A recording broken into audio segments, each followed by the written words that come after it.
안녕하세요. 책한민국입니다. 오늘 소개할 책의 제목은 화, 이해하면 사라진다. 지은이는 일목, 16,000원, 292쪽, 불광출판사입니다. 초판 일쇄는 2021년 7월 21일입니다. 지은이 소개를 하겠습니다. 일목, 해인사 백년암에서 원택 스님을 은사로 출가하였다. 범어사 강원을 졸업했고 봉암사, 미얀마 파우 국제 명상센터, 영국 아마라와띠, 프랑스 플럼 빌리지 등 국내외 수행처에서 수행하였다.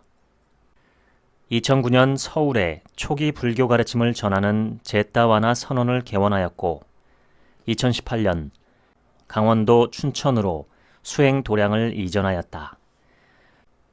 현재 춘천 제따와나 선원 선원장으로 있다. 저서로 이해하고 내려놓기, 일목스님이 들려주는 초기 불교 윤회 이야기, 사성제 등이 있다. 화는 자신을 괴롭게 할 뿐만 아니라 타인도 괴롭게 하는 아주 해롭고 위험한 마음입니다.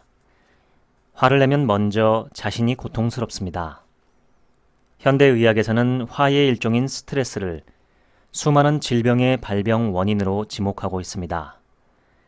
사람들은 자기가 나름 체득한 방식으로 화에 대처하며 삽니다. 자극적인 음식을 먹거나 술을 마시거나 음악을 듣거나 영화나 드라마를 보거나 데이트를 하는 등 감각적 욕망을 즐김으로써 풀기도 하고 때론 화를 분출하고 터뜨려서 해소하기도 하며 반대로 화를 억누르고 참으려 노력하기도 합니다.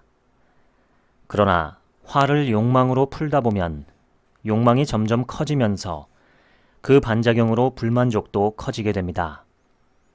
화를 터뜨리는 것은 나와 타인 모두를 괴롭게 합니다. 억눌려 참은 화는 사라지지 않고 내 몸과 마음을 병들게 하는 등 괴로운 결과를 가져옵니다. 화에 대해서 철저히 통찰하면 화를 버릴 수 있습니다. 우리가 살아가는 세상에서 다양한 일들을 느끼고 인식하고 좋아하고 싫어하고 경험하는 등 세상을 아는 작용을 하는 것은 무엇일까요? 그것은 바로 마음 또는 의식입니다. 다시 말해서 마음 또는 의식이 세상에 있는 현상들을 아는 것입니다. 마음을 통해서 알게 되는 모든 현상을 대상이라고 부릅니다. 그래서 사람들의 삶의 실상은 한마디로 마음이 대상을 아는 일이 이어지는 것이라 할 수 있습니다.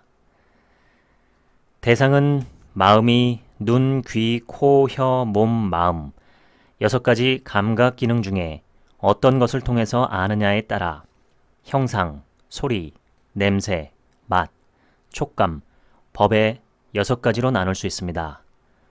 다시 말해서 마음이 눈을 통해서 아는 대상은 형상, 귀를 통해서 아는 대상은 소리, 코를 통해서 아는 대상은 냄새, 혀를 통해서 아는 대상은 맛, 몸을 통해서 아는 대상은 촉감, 마음을 통해서 아는 대상은 법이라고 합니다. 형상, 소리, 냄새, 맛, 감촉은 눈, 귀, 코, 혀, 몸의 오감을 통해 알게 되므로 이들을 특히 5감각 대상이라 부릅니다.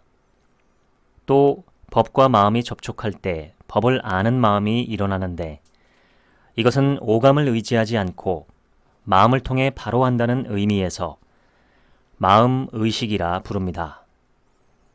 사람들이 세상을 경험한다는 것의 실상은 마음이 세상을 분별하고 아는 것을 말합니다. 이렇게 마음이 세상에 있는 모든 현상, 즉 대상을 경험하는 것이므로 마음이 작용할 때 세상이 있고 마음이 없으면 세상도 나타나지 않습니다. 물론 의식이 작용하지 않으면 세상은 없다라는 말이 객관적인 세상이 없다는 뜻은 아닙니다. 단지 의식이 작용하지 않아서 세상을 인지하고 이해하고 인식하지 못한다면 그 사람에게 세상은 나타나지 않는다는 의미입니다. 세상의 모든 현상은 조건을 의지해서 일어납니다. 조건을 의지한다는 말은 조건이 있을 때 결과가 일어나고 조건이 없을 땐 결과가 일어나지 않는다는 의미를 내포하고 있습니다. 그런데 세상의 모든 현상이 조건을 의지해서 일어난다면 괴로움은 무엇을 조건으로 일어나는 것일까요? 원효 스님은 분명 똑같은 물임에도 불구하고 어젯밤에 먹었을 때는 그 물이 너무도 달콤했는데 썩은 물이라 안 뒤에는 더럽게 느껴지고 자신이 구역질하고 있다는 것을 알게 되었습니다. 이를 통해 원효 스님은 대상보다는 그것을 아는 마음이 중요하다는 것을 깨달았습니다. 이 일화에서 알 수 있듯이 똑같은 대상이라도 그것을 아는 마음에 따라 전혀 다른 결과가 나타날 수 있습니다. 사람들이 대상을 알 때 경험하는 행복과 불행은 대상보다는 그것을 아는 마음이 훨씬 더 근원적이고 중요한 역할을 합니다. 이러한 의미에서 불교에서는 일체 유심조, 마음이 모든 것을 만든다라고 합니다. 이 말은 대상이 아무 의미가 없다는 뜻이거나 마음이 실제로 세상의 모든 것을 창조하고 만든다는 의미는 아닙니다.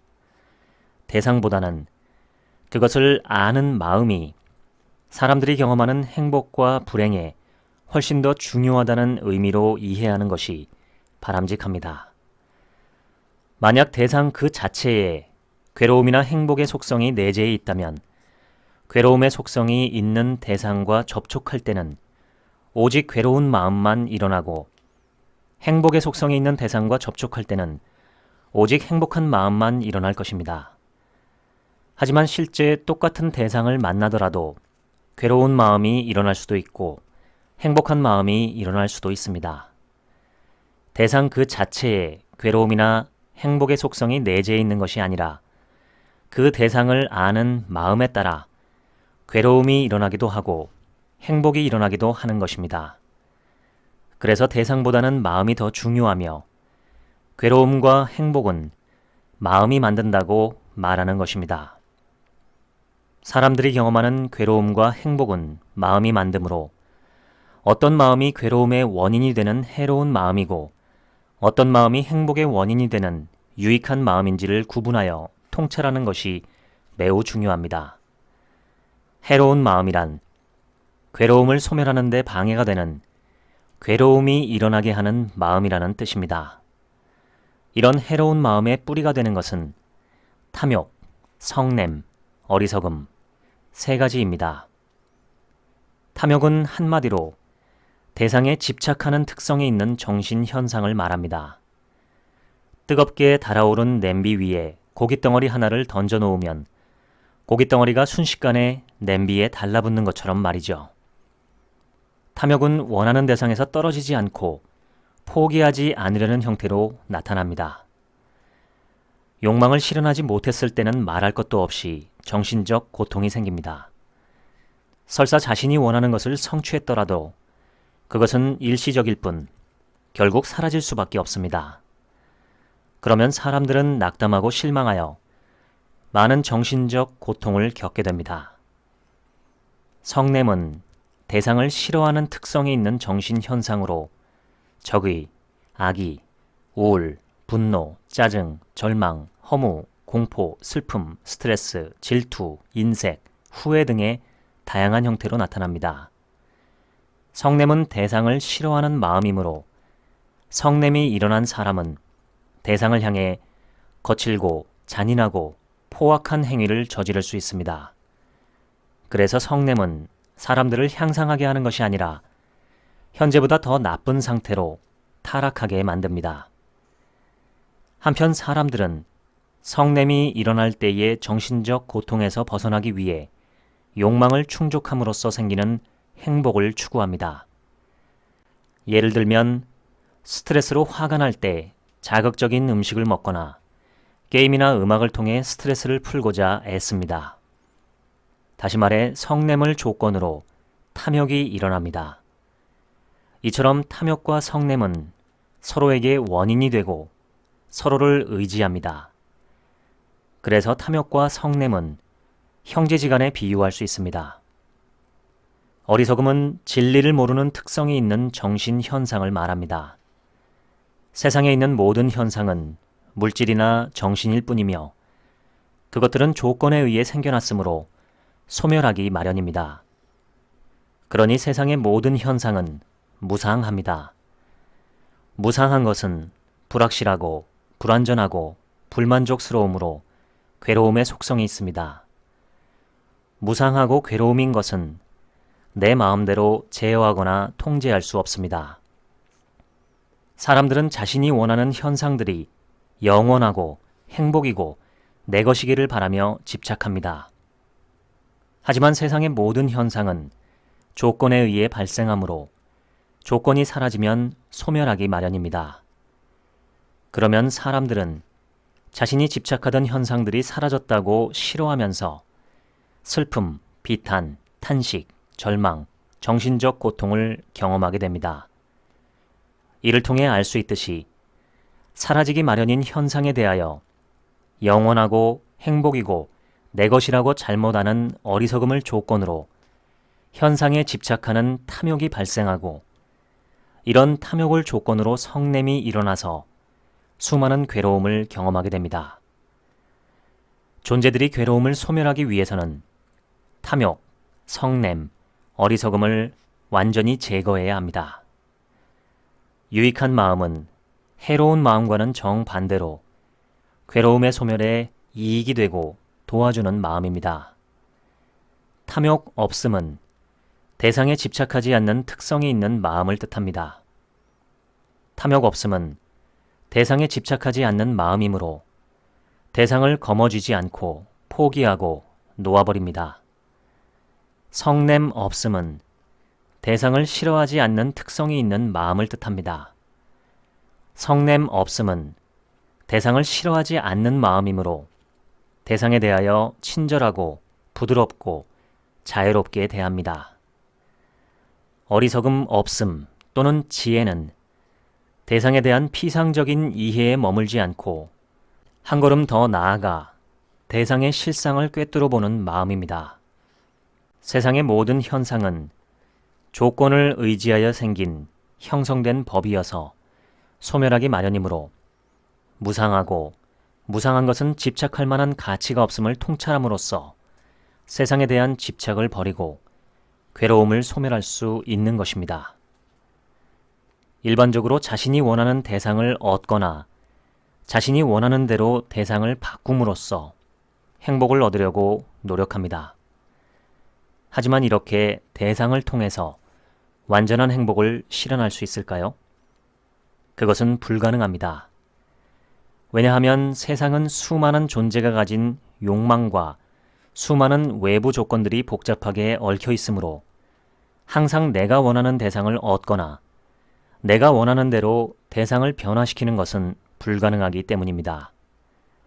설사 조건이 갖추어져서 자신이 원하는 대로 일부 이루었다고 하더라도 그것은 일시적일 뿐 조건이 닿으면 사라질 수밖에 없습니다.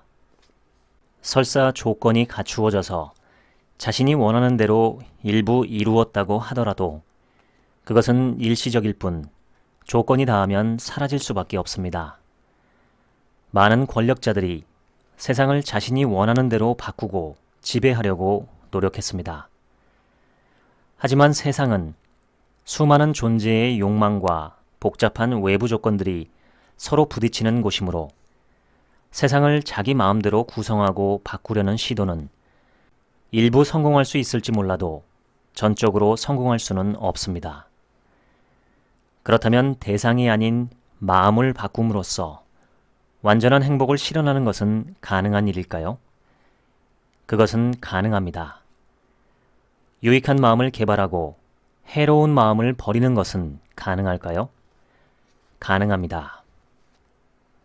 우리가 살면서 겪는 수많은 정신적 고통은 모두 화로 인해서 일어납니다. 그래서 화를 있는 그대로 꿰뚫어 보고 통찰함으로써 화를 극복하는 것은 행복한 삶을 실현하기 위해 아주 중요한 토대가 됩니다. 화를 통찰한다는 것은 두 가지 측면에서 말할 수 있습니다. 첫째, 자신의 마음을 관찰하여 실제 마음에서 일어나는 화를 있는 그대로 알아차리는 것입니다. 둘째, 알아차린 화를 세상의 모든 것은 조건을 의지해서 일어난다라는 연기의 관점으로 조사하여 화를 분명히 꿰뚫어 아는 것을 의미합니다. 가장 중요한 것은 화에 대한 통찰이며 그러한 통찰을 통해서만 화가 실제로 버려질 수 있습니다. 예를 들어 친구가 죽었다는 소식을 듣고 큰 슬픔이 일어났다면 그 슬픔도 화에 해당합니다. 왜냐하면 슬픔은 정신적 괴로움이 동반되기 때문입니다. 또 우울함도 현재 상태에 대하여 만족하지 못하고 싫어하는 마음이므로 화의 한 형태입니다. 이와 마찬가지로 분노, 공포, 두려움, 비탄, 탄식, 절망, 허무 등은 다소 강한 정신적 괴로움이 함께하므로 당연히 화입니다. 또 몸이 아픈 것에 대한 불만, 가벼운 짜증, 따분함이나 지루함 등도 비록 미세할지라도 정신적 불만족이 함께하므로 역시 화라고 할 수 있습니다. 화는 크게 두 가지, 즉 자신에 대한 화와 타인 또는 사물에 대한 화로 나눌 수 있습니다.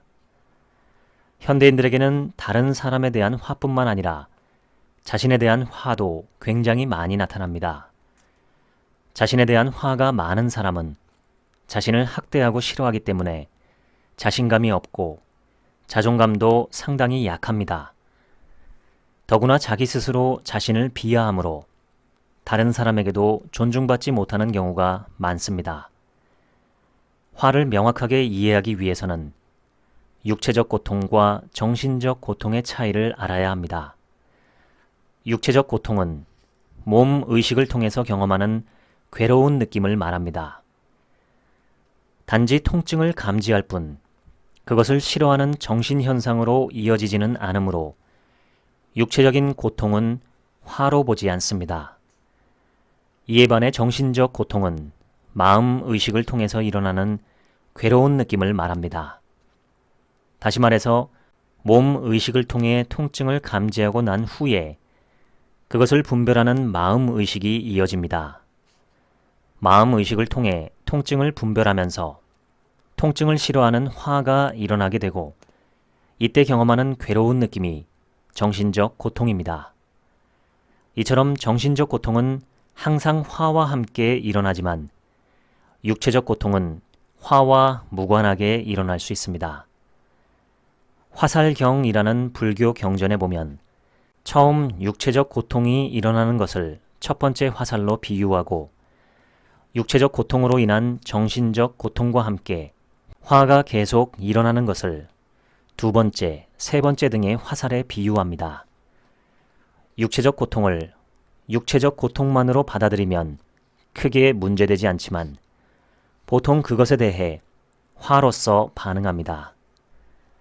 사람들은 고통 그 자체보다 고통을 싫어하는 화 때문에 오히려 더 큰 고통을 겪는다는 것을 잘 알아야 합니다. 몸의 불편한 상태에 반응해서 화를 일으키지 말고 그 상태를 있는 그대로 알아차리면 몸에 불편함이 있을지라도 화는 일어나지 않게 됩니다. 이처럼 육체적 고통은 육체적 고통만으로 끝내고 그것에 대해 화로서 반응하여 정신적 고통으로 이어지지 않도록 하는 것이 중요합니다. 다시 말해 첫 번째 화살에 맞는 것은 어쩔 수 없다 하더라도 두 번째, 세 번째 화살에 맞지는 말아야 합니다. 화는 그것이 일어날 때 빨리 알아차릴수록 적은 노력으로 버릴 수 있습니다. 슬픔, 비탄, 탄식, 절망, 허무, 짜증, 지루함도 모두 어떤 상황을 슬퍼하고 싫어하는 마음이므로 화의 일종입니다. 더 나아가 요즘 사람들이 많이 겪고 있는 대인공포증, 폐소공포증, 고소공포증과 같은 공포도 어떤 상황이나 조건을 싫어하고 두려워하는 마음이므로 화의 한 형태입니다. 또 요즘 사람들에게 많은 것 중 하나가 불안증입니다. 내가 혹시 잘못되지 않을까? 내가 가진 재산이 없어지지 않을까? 내가 병이 나지는 않을까? 이런 막연한 불안감이 일상 속에 항상 자리에 있습니다. 이것도 미래의 불확실성에 대하여 두려워하고 싫어하는 화에 해당합니다. 한마디로 정신적인 고통이나 정신적 불만족이 동반되는 마음은 모두 화의 한 형태라고 이해하면 됩니다. 어리석은 사람들은 악행에 대한 나쁜 결과가 당장 나타나지 않으면 악행으로 인한 나쁜 결과는 일어나지 않는다고 생각하고 멈추지 않습니다. 붓다의 가르침에 따르면 원인이 있으면 반드시 결과가 있습니다. 악행의 결과가 나타나는 것은 시간 문제일 뿐 반드시 드러나게 되어 있습니다. 이와 같은 사실을 이해하는 지혜로운 사람은 악이나 적의로 인해 자신과 남을 괴롭히는 행위를 멈추게 됩니다. 슬픔은 자신이 처한 상황에 대하여 정신적 고통이 계속되는 마음이고, 비탄은 슬픔이 더욱 강해진 마음을 말하므로 슬픔과 비탄은 화의 일종입니다. 불교는 탐욕, 성냄, 어리석음을 뿌리로 하는 해로운 마음이 괴로움의 원인이라는 통찰을 기반으로 탐욕이 없고 성냄이 없고 어리석음이 없는 마음을 개발함으로써 괴로움의 소멸을 지향하는 가르침입니다. 질투는 남이 성공했을 때 그것을 시기하고 싫어하는 마음이고, 인색함은 자신의 성공을 남과 나누는 것을 싫어하는 마음이므로 이 둘은 화의 한 형태입니다. 후회는 해야 할 유익한 행위를 하지 않았을 때나 하지 말았어야 할 해로운 행위를 했을 때 그것을 싫어하면서 애태우고 안달복달하는 마음이므로 화의 일종입니다. 그래서 후회하기보다는 자신의 잘못이나 허물을 인정하고 참회하는 편이 좋습니다. 우울함은 자신의 상황이나 조건을 싫어하는 마음을 말하므로 화의 일종이며 해로운 마음입니다. 공포는 두렵고 무서워하면서 싫어하는 마음을 말하므로 공포도 화의 일종입니다. 불안은 자신이 처한 상황에 대하여 논리적 인과관계에 따라 생각을 하는 것이 아니라 무질서하게 생각하며 무력감을 느끼고 두려워하는 마음입니다. 불안도 자신이 처한 상황에 대하여 불만족스럽고 싫어하는 마음이므로 화의 한 형태입니다. 트라우마도 화의 일종이라 할 수 있습니다. 이처럼 화는 사람들에게 익숙한 분노, 경로, 성냄, 역정, 노여움 등뿐만 아니라 지루함, 스트레스, 질투, 인색, 후회, 슬픔, 허무, 절망, 우울, 공포, 불안 등 매우 다양한 형태가 있습니다. 또 화는 큰 괴로움 없이 지나가는 사소한 화부터 상당한 정신적 고통을 유발하는 강력한 화까지 광범위한 스펙트럼을 가지고 있습니다. 보통 사람도 우울, 불안, 공포, 상처 등의 화는 조금씩 있습니다. 하지만 이와 같은 화의 위험성을 모르고 자꾸 반복하다 보면 화가 점점 자라고 마음에 자리를 잡게 됩니다. 이와 같은 화의 위험성을 분명히 통찰하여 화가 일어나면 화라고 알아차리고 화를 버림으로써 화가 반복되어 마음의 성향이 되지 않도록 노력해야 합니다. 사소한 화라도 일어나면 그것이 화인 줄 알아차리고 즉시 내려놓도록 노력해야 합니다. 때로 사람들은 세상의 부조리에 대해 분개하고 세상을 개선해야 한다는 대의 명분을 앞세워 자신이 화내는 것을 정당화하고 합리화합니다. 하지만 분명한 점은 정당함에 대한 것이든 부당함에 대한 것이든 싫어하는 특성이 있는 마음은 화라는 것입니다. 이런 통찰은 부조리한 문제를 개선하는 일이 잘못되었다는 뜻은 아닙니다. 아무리 좋은 일을 한다고 해도 그 일을 할 때의 마음이 가장 중요한데 마음에 화가 있는 것은 바람직하지 않습니다. 화에 휩싸인 상태에서 일어나는 생각과 행동에는 지혜가 부족하기 때문입니다. 세상의 문제를 개선하기 위해 노력하는 것은 매우 훌륭한 일이지만 그 일을 실천할 때는 반드시 자비와 지혜를 바탕으로 해야 합니다. 화는 실상의 관점에서 보면 감각 기능과 대상이 접촉할 때 일어납니다. 예를 들어 과거에 미워했던 사람을 우연히 만나 화가 나는 경우를 생각해 봅시다. 이것을 실상의 관점에서 본다면 먼저 그 사람, 즉 대상이 눈에, 즉 감각 기능에 접촉할 때 눈 의식이 일어난 다음 그 사람에 대해 분별하고 생각하는 마음 의식이 일어나서 그 사람에 대해 화를 내는 것입니다. 이것은 화가 감각 기능과 대상의 접촉을 의지해서 생겨난 것임을 의미합니다. 한마디로 화는 조건을 의지해서 일어납니다. 화가 조건을 의지해서 일어난다는 것은 조건이 다하면 사라지기 마련이라는 의미를 담고 있습니다. 화는 영원하지 않고 무상합니다. 반면에 화가 무상하고 실체가 아님을 이해하지 못하면 자신에게 일어난 화를 알아차리는 수행을 실천할 때 화를 자신의 고정된 모습으로 생각하며 동일시하여 나는 화가 많은 사람이야, 나는 나쁜 사람이야, 나는 수행할 자격이 안 돼 등의 고정관념을 가지고 자신을 싫어하게 됩니다. 화는 해로운 마음이 조건을 의지해서 생겨난 정신현상일 뿐이므로 무상하고 실체가 아님을 분명히 이해함으로써 그것들을 자신과 동일시하지 않고 단지 화가 있구나, 해로운 법이 있구나 라며 객관적으로 알아차린다면 쉽게 극복할 수 있습니다. 화는 조건을 의지해서 생겨납니다. 조건이 있으면 화가 생기고 조건이 다하면 화가 사라집니다. 조건이 사라지면 화도 사라지므로 화는 무상하고 무아입니다. 화는 변하기 마련인 마음일 뿐이므로 고정불변하는 실체가 아닙니다. 결과적으로 조건이 없으면 화가 없다는 말은 화가 실체가 아님을 의미합니다. 화는 실체가 아님을 이해해야 화를 자신과 동일시하지 않고 단지 변해가는 마음의 한 부분일 뿐임을 분명히 통찰할 수 있습니다. 대상이 아니라 마음에 주의를 기울여야 합니다. 바깥 대상에 관심이 많은 사람은 마음을 관찰하기가 어렵습니다.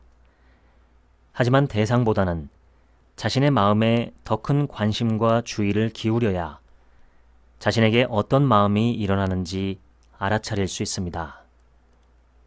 분노는 뿌리에 독이 있고 꼭대기에 꿀이 들어있다라는 가르침이 있습니다.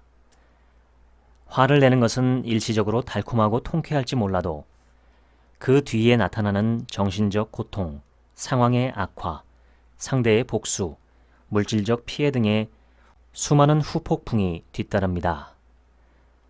이처럼 화를 분출하는 것은 이후의 상황을 훨씬 더 나쁘게 하고 정신적 괴로움도 더 커지게 하므로 올바른 대응 방식이 아닙니다.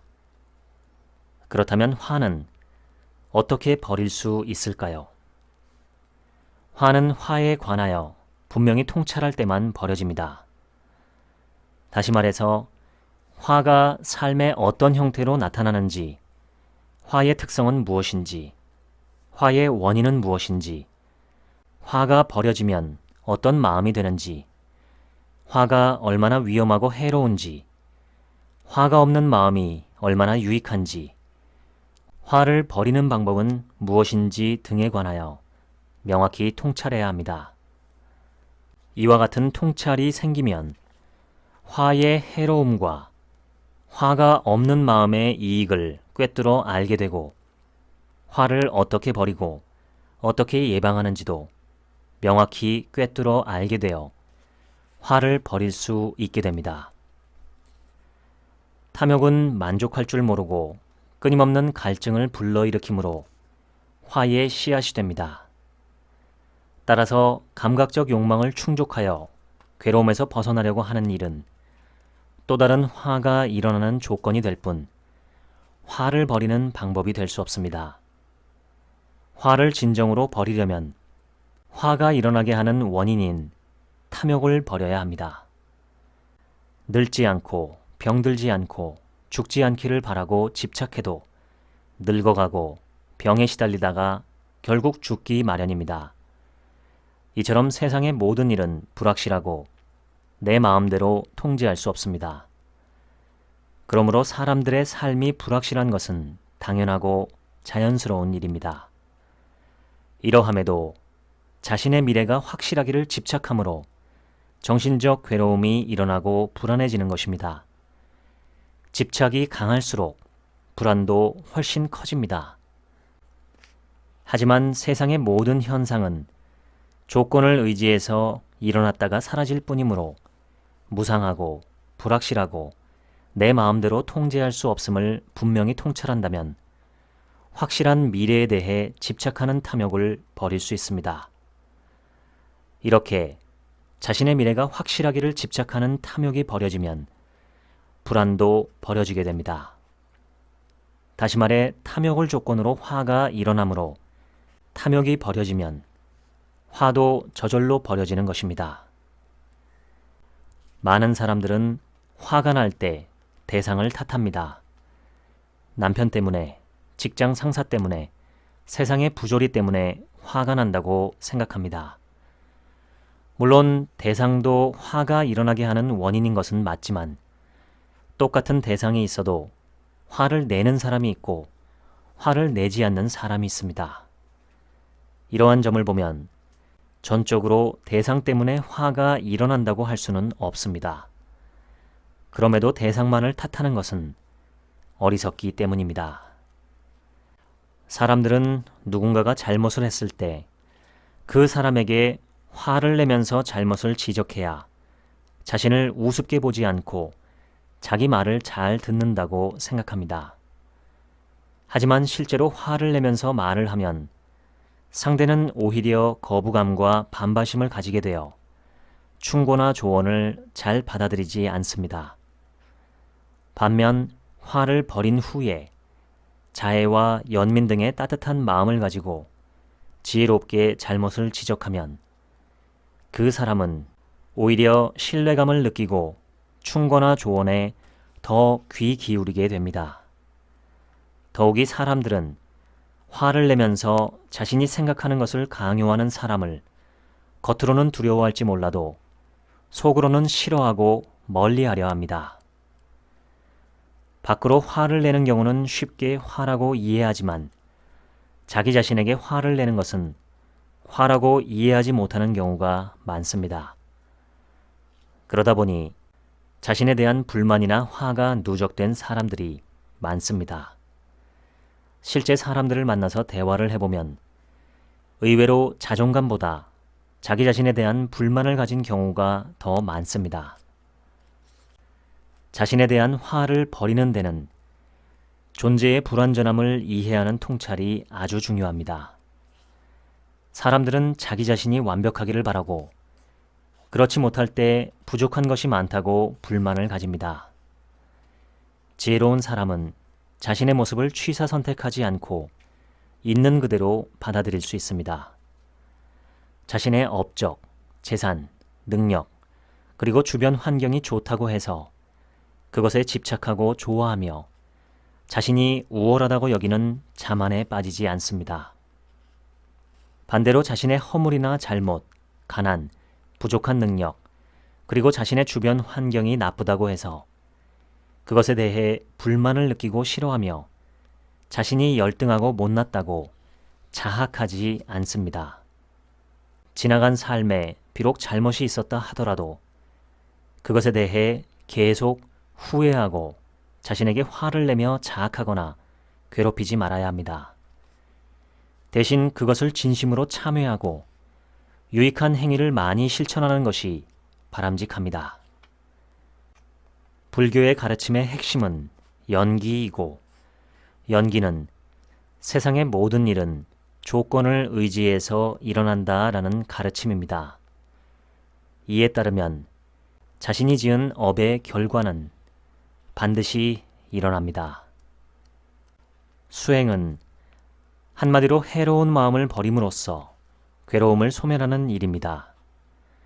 불교에서 가장 많이 닦는 방법은 호흡 수행입니다. 호흡 수행은 들숨과 날숨 또는 호흡만을 알아차림으로써 청정하고 고요하고 집중된 마음인 삼매를 개발하고 삼매를 기반으로 지혜를 완성하는 수행입니다. 숨은 입으로 쉬지 말고 코로 쉬어야 합니다. 코로 숨을 쉬되 숨을 의도적으로 통제하지 말고 자연스럽게 유지해야 합니다.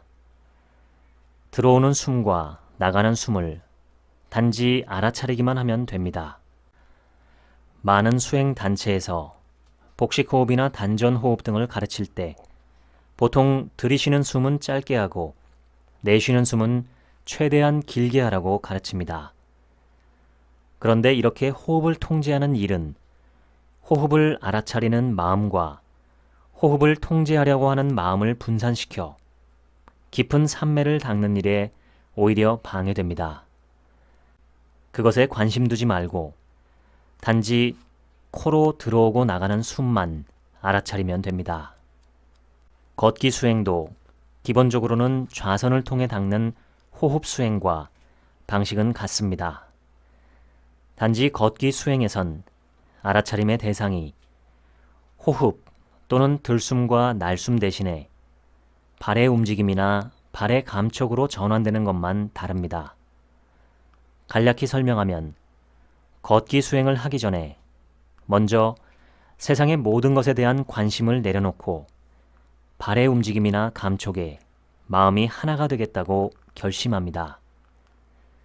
이와 같은 방식으로 결심한 후에 걷기 수행을 하면서 발의 움직임이나 감촉만을 알아차리다가 생각이 움직이면 어떤 장애 요소를 바탕으로 일어나는 생각인지 알아차리고 현재의 발의 움직임이나 감촉으로 돌아옵니다.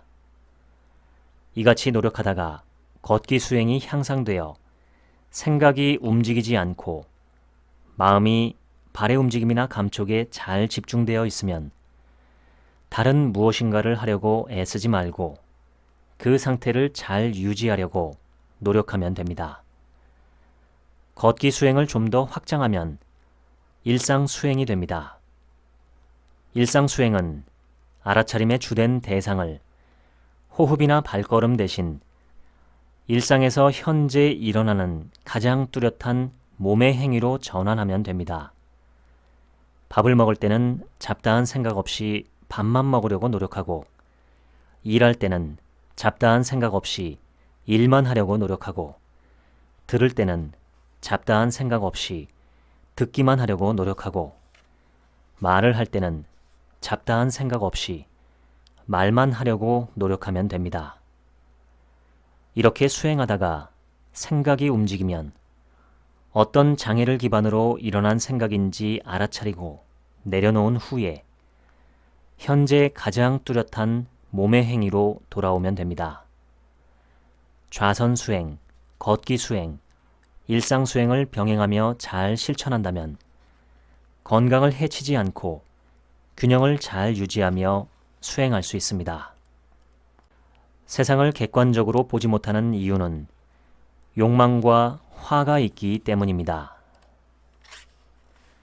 화는 단지 지식으로 안다고 버려지지 않습니다.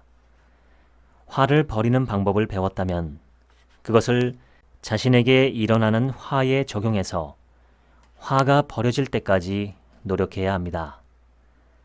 배운 대로 실천하여 화가 실제로 버려졌을 때 지식은 비로소 지혜가 됩니다. 모든 존재의 모습은 고정불변한 것이 아니라 항상 변하는 것입니다. 현재 화가 많은 사람이라고 해서 영원히 화가 많은 사람은 아닙니다. 화가 많은 사람도 화의 위험성을 이해하고 화를 버리기 위해서 열심히 수행한다면 화가 점차 사라지고 자애로운 사람이 될 수 있습니다. 사람은 얼마든지 변할 수 있음을 잊지 말아야 합니다. 지금까지 화, 이해하면 사라진다 소개해드렸습니다.